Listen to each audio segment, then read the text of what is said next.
Acting, నటన. 3. నట శిక్షణ నుంచి ప్రదర్శన వరకు, ఫ్రమ్ ట్రైనింగ్ టు పెర్ఫార్మింగ్. 20వ శతాబ్దము ముందు కాబోయే నటులు సాధారణంగా తమ పని మీద నేర్చుకునేవారు.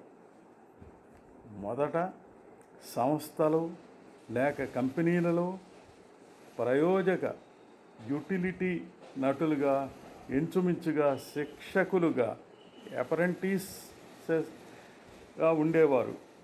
వారు అప్పుడు వివిధ నాటకాల్లో చిన్న పాత్రలు ధరిస్తూ మరియు గొప్ప నటులను సునిశ్చితంగా పరిశీలించేవారు. నట శిక్షణ పూర్తిగా పరిశీలించటం తప్పొప్పులు చేసే పద్ధతిలో, ద్వంద్వ రీతిలో జరిగేది. తర్వాత కొన్ని సంవత్సరాలు యువనటులు వారికి కావలసిన తరహా పాత్రలు ఎందరో వారు బాగా నటించగలమనుకుంటారో వాటిని ఎంపిక చేసుకుని తమ తర్వాత జీవితంలో ఆ వ్యాపారంలో స్థిరపడేవారు. కానీ 19వ శతాబ్దం ఉత్తరార్ధంలో స్థానికంగా ఉండే సంస్థలు ఉన్న చోట నుంచి ఇతర చోట్లకు పర్యటించి నాటక ప్రదర్శనలు ఇచ్చేవారు. సాధారణంగా అనుభవం ఉన్న నటులనే న్యూయార్క్లో పాత్రలకు ఎంపిక చేసుకునేవారు.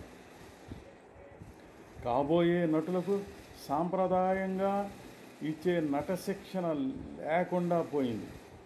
ఈ కాలానికి ముందు నట శిక్షణాలయాలు ఉండేవి. స్థానిక నాటక సంస్థలు అంతరించిపోవడంతో నట శిక్షణ కార్యక్రమాలకు యునైటెడ్ స్టేట్స్లో ఊపందుకుని నెలకొల్పబడ్డాయి. 20వ శతాబ్దంలో నట శిక్షణ కాలేజీల్లో, యూనివర్సిటీల్లో నెలకొల్పబడి ప్రధాన నట శిక్షణాలయాలుగా తయారయ్యాయి. అయినప్పటికీ పెద్ద పట్టణాలలో ఇంకా నట శిక్షణ ఇచ్చే స్టూడియోలు ఉన్నాయి. మళ్ళీ స్థానిక నాటక కంపెనీలు యునైటెడ్ స్టేట్స్లో ప్రసిద్ధి పొందాయి. అవి యూనివర్సిటీలో శిక్షణ కానీ, దక్కిన శిక్షణా కార్యక్రమాల్లో పాల్గొన్న వారినే ఉద్యోగాల్లోకి తీసుకుంటారు. కొన్ని స్థానిక నాటక కంపెనీలు వారి ప్రత్యేక నట శిక్షణ కార్యక్రమాలు ఉంటాయి. నట శిక్షణ విద్యార్థులతో నాటక ప్రదర్శనలు చేయిస్తారు. ఈ అనుభవాన్ని వారు నాటక ఉద్యోగాలకు దరఖాస్తు చేసుకోవటానికి ఉపయోగపడుతుంది. నేటి నట శిక్షణ విద్యార్థులు వృత్తి నాటక రంగంలో గొప్ప నటులతో కూడా కలిసి నటించే అవకాశాలు నేడు కలుగుతున్నాయి. ప్రతి శిక్షణాలయం 3 పనులను కళా నైపుణ్యాలకు: 1 ప్రజ్ఞ లేక సామర్థ్యము, టాలెంట్. 2 శిక్షణ, ట్రైనింగ్. 3 సాధన, ప్రాక్టీస్. నట విధానంలో చేరుస్తారు. వారిని పురిగొల్పుటకు, వాటిని ఐక్యం చేయటానికి ఉపయోగపడతాయి. నట విద్యార్థులు చదువు అయిన తర్వాత డిగ్రీలు లేక సర్టిఫికెట్లు రావచ్చును. లాయర్లకు, డాక్టర్లకు ఉన్నట్లు పరీక్షలు లేక బోర్డ్స్. నటులు తమ వృత్తిని చేయటానికి సిద్ధంగా ఉన్నట్లు సర్టిఫికెట్లు ఉండవు. నటులకు వృత్తి నాటక రంగంలో నటించినదే సర్టిఫికెట్. వృత్తి నటుడు కావాలంటే ధైర్యం కావాలి. అభిలషించే నటులందరికీ ఉద్యోగాలు వస్తాయి. స్థానిక నాటక సంస్థల్లో చాలా ఉద్యోగాలు ఉంటాయి. వాటి అన్నింటికీ న్యూయార్క్లోనే నటుల ఎంపిక, ఆడిషన్స్ జరుగుతుంది. ఈ విధంగా నటులు ఉద్యోగాలు సంపాదించి ఏదైనా ఒక నగరంలో స్థిరపడవచ్చును. అయినా నటులు చాలామంది న్యూయార్క్ ఆకర్షితులవుతారు. టీవీ, సినిమా నటులు లాస్ ఏంజల్స్ ఆకర్షితులైనట్లు చికాగో లాంటి కొన్ని పట్టణాలు స్వయం ప్రతిపత్తిగా నాటక రంగాన్ని వృద్ధి చేస్తున్నాయి. ఇటువంటివి న్యూయార్క్, లాస్ ఏంజల్స్ మీద ఆధారపడవు. నటుడు ఇక్కడ నివసించాలనుకుంటాడో, అక్కడ పని చేయాలనుకుంటాడో అక్కడ పాత్ర ధరించటం సమస్యే.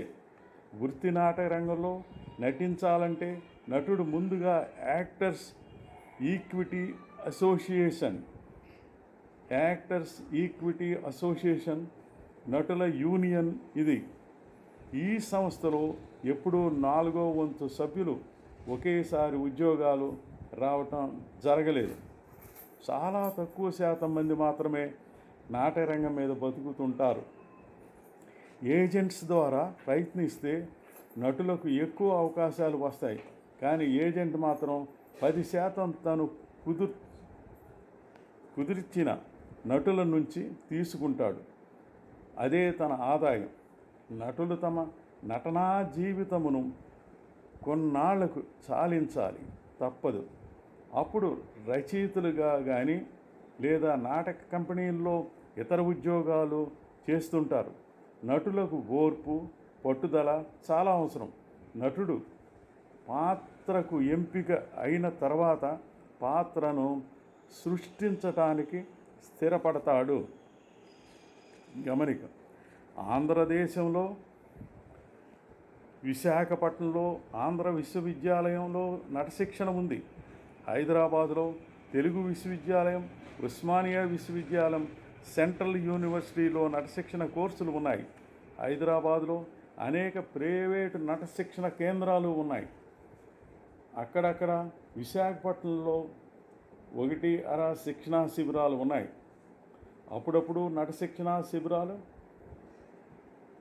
అక్కడికక్కడ ఆంధ్రప్రదేశ్లో జరుగుతున్నాయి. సాధారణంగా శిక్షణ పొందిన నటులు పరిషత్ పోటీ నాటకాల్లో అవకాశాల కోసం ఎదురు చూస్తారు, లేదా టీవీ మరియు సినిమా రంగంలో అవకాశాల కోసం ప్రయత్నిస్తుంటారు.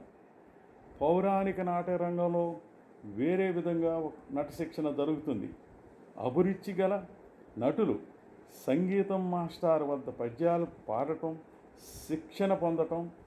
ఒక పౌరాణిక నాటకంలో ఒక పాత్ర బాగా నేర్చుకున్న తర్వాత కాంట్రాక్టర్కు ద్వారా ప్రదర్శన అవకాశాలు లభించినప్పుడు కొంత పారితోషికం తీసుకొని నటిస్తుంటారు.